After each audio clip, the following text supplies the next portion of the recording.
Things that happened to me in prison cut me deeper than a knife.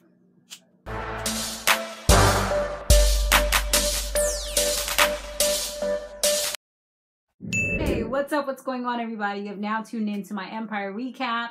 Thanks, guys, that have watched my last recap that I did, and we gonna just jump right into it, okay? We on and popping, and don't forget to also check out my star recap as well.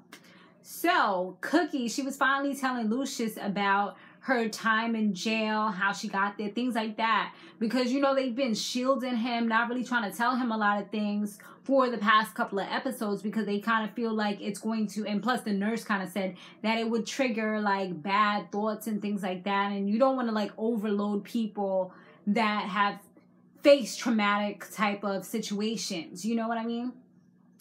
So now, Nurse Lady, she wasn't in the last episode, but now she's back again, sadly enough.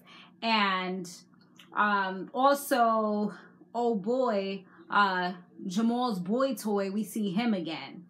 And he had like a little meeting with Miss Dubois where he was telling her all the 411, giving her the juice, you know, letting her know exactly what was going down, all the private things that they've been trying to kind of conceal, not let out. He's giving her the information because Jamal gave it to him, because Jamal felt like he could actually trust him. So they was having a showcase for talent. It was held by Luscious and Cookie and Becky and what's her name? And Porsha. All of them was there. And some of the people, they was kind of whack. Some of them, they was doing it up. But it's like, Cookie was like being real extra, you know what I mean? Like she was being real blunt, I should say. Not really extra, but she was being real blunt. And it seemed like it really surprised Luscious. And he's like, you know, wow, like you're being needlessly cruel to everyone. And there was one guy that really stood out. He was singing from the heart. Like you can tell he had something inside of him that was making him be the way he was. And Luscious was just kind of like, I can feel that there's pain in your voice. Did something happen to you recently? It was almost like he was a psychic friend or something. Like, call my number, call me now. You remember? What was it? Dionne Warwick? Is that was her name? I think so, but I could be totally wrong. Y'all know who I'm talking about, the psychic friend. Anyway, so yeah, he all said that, and the guy did explain, you know, that somebody in his family, I think he said his brother got shot, it was in the hospital, they're not sure if the person's gonna make it. So that kind of just opened his eyes, you know, to know it. He was like, you know what, you're good, but you don't need to be here. You need to be with your family. And it's like everybody looking at him like, hold on, wait a minute. This is the one person that we got to sound really good that could actually be a part of this. And you sending him away? Like, what's going on? The pain is what's making him sound good. You know, we need that. That's real. But he was like, no. You know, like, he was real. He just had to, and she ended up, like, telling him off and sending him away. Like, you know, I'm being the person that you have always been. This is the person that you taught me to be. You know, that's who I am right now. And if you can't handle it, then, honey, child, you need to get out of the kitchen. Pretty much is what she said. So, meanwhile, when Luscious makes his way home, he sees Andre. He notices that there's this big thing of roses. But he doesn't know why the roses is there. But he was like, you know, I do see a sadness within you. And these roses, the color of the roses, they remind me of bleeding pain. And he said that's what he sees within him. And Andre just looked at him like, wow, you're like so different right now. You know? But it's like, it's so weird because like he can really sense what people are really feeling. You know, even behind the smiles, behind whatever, he can sense what's really happening to them. It just so happens that the roses were given to him or sent to him because it was the anniversary of Rhonda's death, but nobody knew. Nobody seemed to like care about that because it was also Bella's birthday. So Anika, she's back, and when she was like in the room with the family, whatever, they was talking about Bella's birthday, and he brought Luscious into that same room, and Cookie was trying to like stop him from being able to see her because she doesn't really know what's going on. Nobody really fills her in on anything. So she's basically lets him know that it's because of him that she's in jail, and he literally apologizes.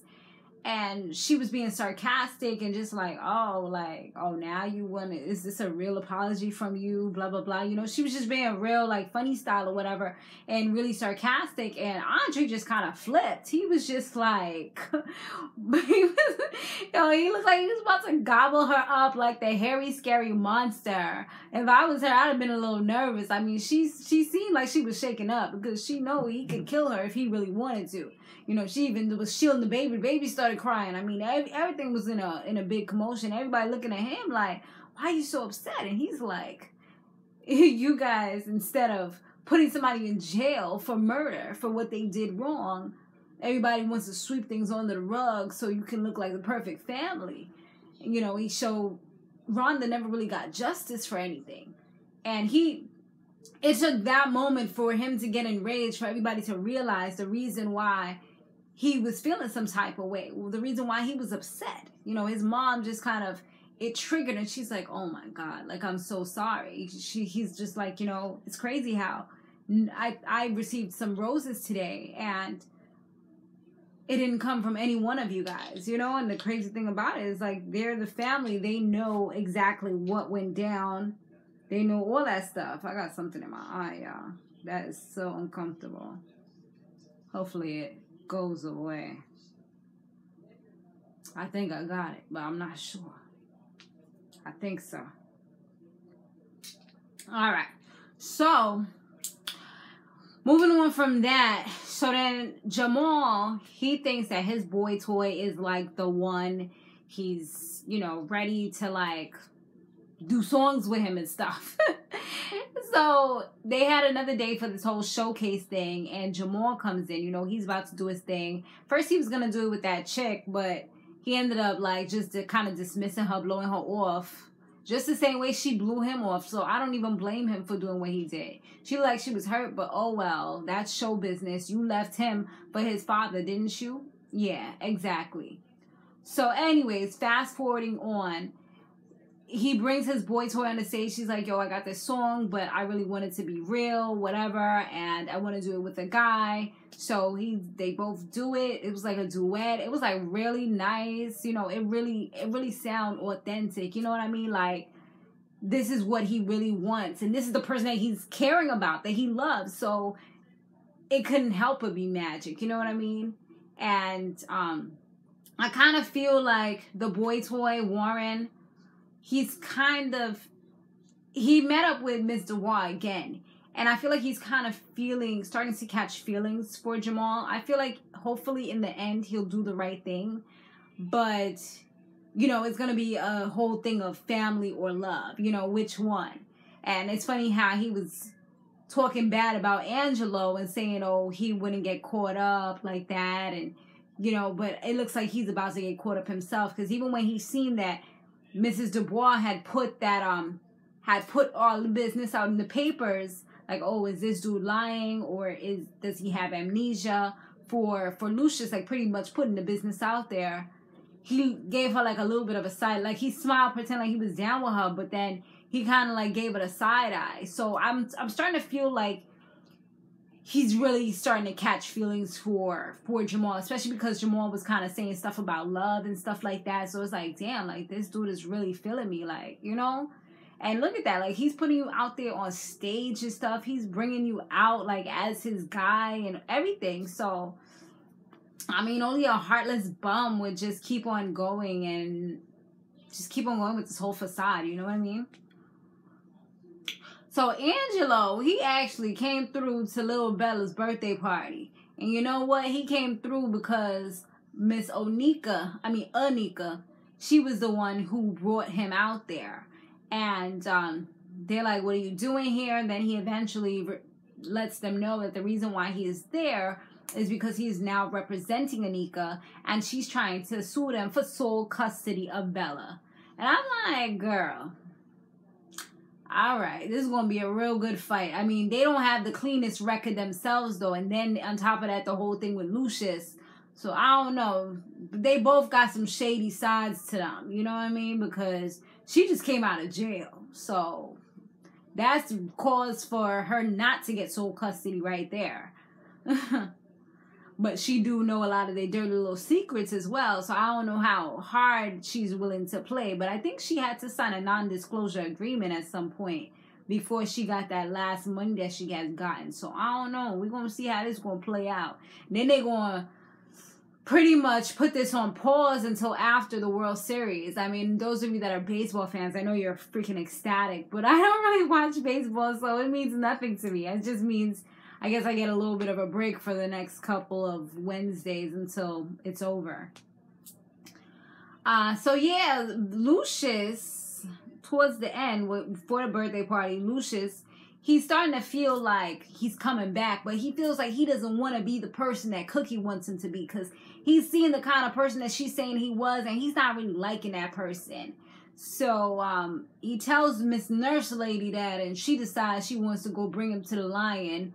You know, what made him Lucius Lion in the first place. That lion that he used to go to be consoled, or whatever he used to go there for. You know what I mean? Back in the days when he was young. And he starts getting a little bit of memories. But the way she was off, feeling him up and stuff and rubbing up his back. I'm like, girl, you are doing way too much.